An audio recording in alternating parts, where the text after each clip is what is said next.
Hi again, Daniel D, Ventriloquist here, and we've talked already about the various aspects of ventriloquism. We've talked about how to actually speak, we've talked about puppets, we've talked about interaction with puppets, we've talked about the puppet's interaction with the audience, we've talked about differing the puppet's voice to your own voice, so there's a contrast there, so it's obvious who's speaking. We've talked about using multiple characters, but now we need to start to get down to the real key, which is how to speak without moving your mouth. And this is a key, obviously the key technical skill, but it's nothing to be afraid of. I taught myself completely. I had a DVD at one time which suddenly decided not to work after I taught myself. I talked to other ventriloquists and we swapped ideas, but essentially I taught myself, so that means that you can teach yourself too.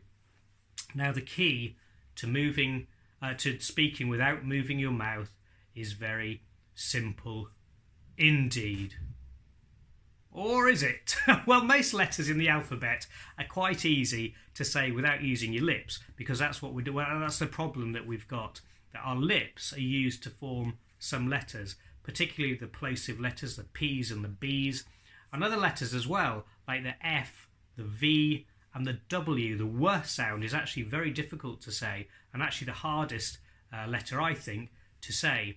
So let's have a think about some of the letters that are easy to say. Oh, also, there's a little difficulty, a little sticking area that I had when I was first starting to perform and first writing scripts. When you have two letters together, especially with a plosive like a P and another letter like R, that can be very difficult to say because of the way your tongue moves in your mouth.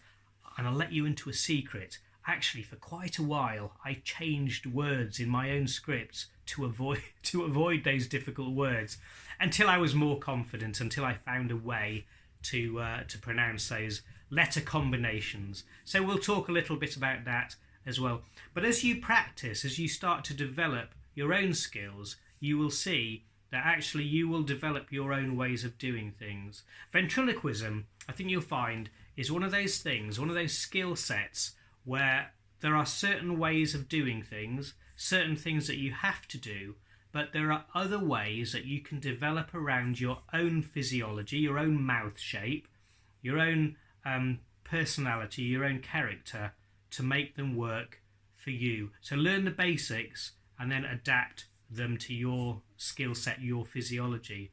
And nobody, when you're performing, it certainly never happened to me, and other ventriloquists out there, you might disagree, but it's never happened to me that somebody has come up to me after a show and said, well, I didn't really like the way that you pronounce that word. I think you can do better at that, because people are impressed by the fact that you're actually doing it.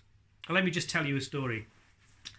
People often ask how I got into ventriloquism, and it's quite a funny story. Well, I hope it's quite a funny story, or an interesting story, maybe just interesting. But I had been involved in puppetry for a long time. I'd done lots of puppet theatre work.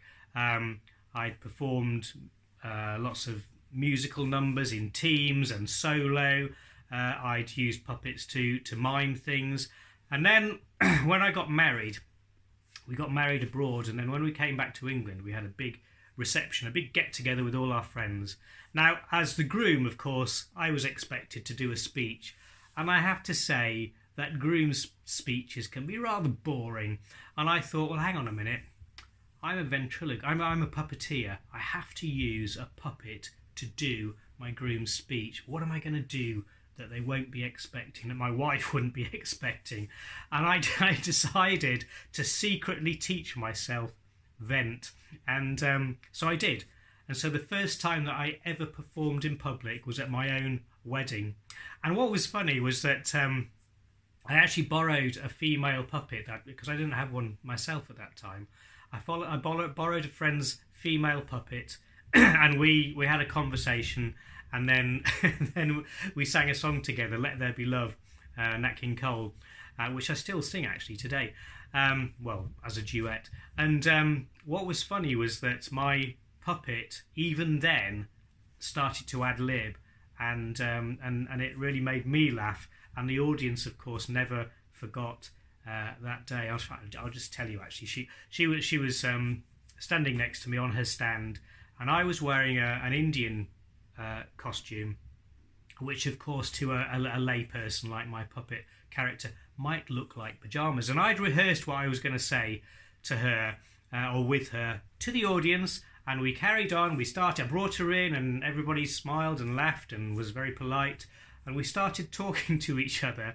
And I just looked at her and I said, I feel really fortunate, because it's not every day you get to do a speech at your own wedding. And she just looked at me and said, in your pyjamas. And everybody laughed, including me, because I wasn't expecting her to say that. And I thought, blimey, we can do something with this. This works.